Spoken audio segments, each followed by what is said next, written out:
Tu as fini ta rédaction? Range ta chambre, éteins l'ordinateur et fais tes devoirs. Ouf, ça te rappelle des mauvais souvenirs, n'est-ce pas? Quand on est adolescent, on lève les yeux au ciel et on pousse de grands soupirs à chaque fois que nos parents nous harcèlent. Mais les études montrent qu'on devrait plutôt les remercier. Tu as peut-être du mal à le croire, mais il semblerait que si tes parents te poussent, c'est excellent pour ton avenir. Du moins, c'est ce que des chercheurs britanniques de l'Université des sexes ont découvert. En fait, ils affirment même que ce sont surtout les filles dont la mère était toujours sur leur dos qui ont le plus de chances de réussir dans la vie. Il s'avère que si tu as une mère exigeante, tu as plus de chances d'avoir de meilleures notes et d'aller à l'université. Et bien sûr, tu sais ce que cela signifie. Tu as moins de risques de te retrouver sans emploi ou avec un travail mal rémunéré. De plus, le taux de grossesse précoce est plus faible chez les adolescentes dont la mère est particulièrement forte pour ne rien lâcher. Et c'est une bonne chose parce que, crois-le ou non, l'obésité et les maladies chroniques sont aussi plus courantes chez les personnes nées de mères adolescentes. De plus, les enfants de très jeunes mères ont tendance à avoir de moins bons résultats à l'école. Waouh! Qui aurait cru que tout ça pouvait être lié? Mais voyons les choses du point de vue d'un adolescent. Tout cela est saoulant, non?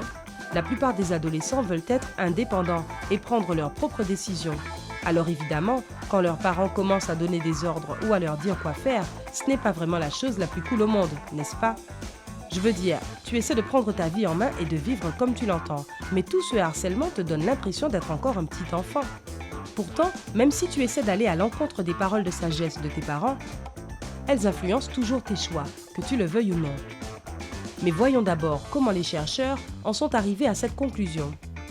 En 2004, ils ont commencé à étudier 15 500 écolières âgées de 13 à 14 ans. Pendant les 6 années suivantes, les scientifiques ont observé les adolescentes, tandis que les parents des filles devaient remplir des questionnaires sur leurs enfants. La première chose qui est apparue, c'est que le parent qui avait le plus de pouvoir était habituellement la mère. De plus, elles étaient plus susceptibles d'être plus strictes avec leurs filles que les pères. Selon certaines femmes, elles voulaient absolument donner à leurs filles des objectifs à atteindre et leur inculquer certaines valeurs. D'où tout ce harcèlement. Tu peux deviner que ces filles n'ont pas toujours aimé la façon dont leur mère les pressionnait. Mais elles respectaient quand même l'opinion de leur maman. Certaines d'entre elles ont même dit aux chercheurs que cette pression forte les avait aidées à rester concentrées. Mais que pensent les mères elles-mêmes de ce harcèlement? Une mère a expliqué que c'était son travail d'être constamment sur sa fille. Si elle ne lui rappelait les choses qu'une seule fois, cette mère avait l'impression que son enfant ne la prenait pas au sérieux. C'est pourquoi elle devait être stricte et répéter la même chose encore et encore pour que sa fille sache qu'elle ne plaisantait pas. Et bien d'après les études donc, ce comportement maternel a toutes les raisons d'être. Oui, il semblerait que cela fonctionne. Ainsi, la fameuse phrase « Tu me remercieras plus tard » de ta mère pourrait se réaliser plus tôt que tu ne le penses. Mais qu'en est-il des corvées quotidiennes? Moi, par exemple, adolescente, je n'ai jamais compris pourquoi je devais faire mon lit tous les matins, alors que j'allais le redéfaire le soir même. Eh bien, sache que même les tâches les plus banales que tes parents te confient te préparent à réussir plus tard dans la vie. Par exemple, cela te fera du bien si tes parents t'ont obligé à faire des corvées de ménage. Certains experts affirment que les enfants qui ont leurs propres responsabilités deviendront des adultes qui réussiront mieux.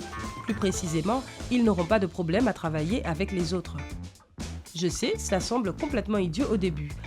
Mais le secret, c'est que lorsque tu fais toi-même ta lessive, que tu sors les poubelles ou que tu fais la vaisselle, tu aides ta famille. Cette attitude t'accompagne tout au long de ta vie. Tu réalises que le travail en équipe dépend de chaque membre, donc tu n'es pas aussi susceptible de te laisser aller. D'ailleurs, les personnes qui ont aidé leurs parents dans leur enfance sont statistiquement plus aptes à travailler de façon autonome, gagnant-gagnant.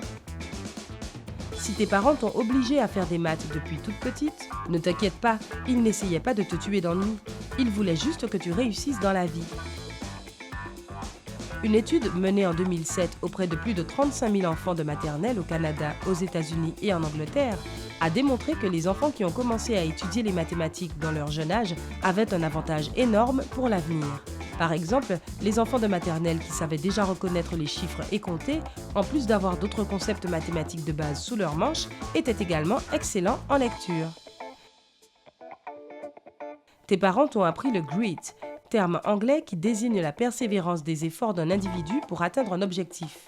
Des recherches révolutionnaires sur ce trait de personnalité ont permis à la psychologue Angela Duckworth d'obtenir la très prestigieuse bourse MacArthur Genius en 2013. Alors cette chose doit être vraiment importante, non? En fait, ce puissant trait de caractère aide à maintenir l'intérêt des personnes pour atteindre un objectif à long terme.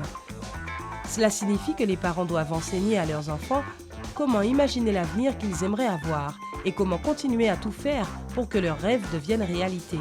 Alors si tu étais du genre à vite laisser tomber quand tu étais jeune, réfléchis-y à 2 fois.